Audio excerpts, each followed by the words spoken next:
ว่าคนที่มีชีวิตอยู่100 ปีที่บ่สร้างประโยชน์กับผู้ใดเลยบ่มีความหมายตายทั้งตายตายทั้งเป็นก็เป็นทั้งตายพร้อมตายจากคุณงามความดีแล้วตายแล้วตายอีกเวียนแล้วเวียนอีกเกิดแล้วตายอีกตายแล้วเกิดอีกหมุนอยู่กับตัณหาและอุปาทานแหละเพราะว่าบ่เห็นอนิจจสัญญาอนัตตสัญญาอันนั้นอนิจจสัญญา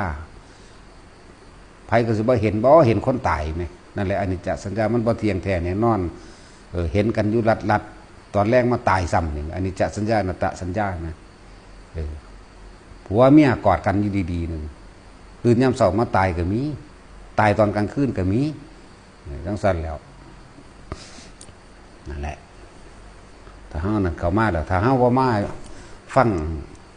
ธรรมแบบนี้นั่นน่ะยังความประมาทหลายนั่นแหละการแสดงธรรมจึงการฟังธรรมสุตตะนี่สุตตะเคยยะวยากรณะอิติวุตกะต่างๆล้วนแล้วแต่เป็นหนทางเชิงกุศลทั้งนั้นน่ะอภูตตันทะมื้อนี้บ่เข้าใจดอกถ้าเว้าภาษานี่เนาะอะไรดังว่าการฟังธรรมเป็นเหตุให้เกิดการคิดการคิดเป็นเหตุให้เกิดการเปรียบเทียบการเปรียบเทียบแล้วเป็นเหตุให้เกิดการเห็นและสรุปผลลงใดเราจะสิมีทางเลือกเอาบัดนั่นแหละ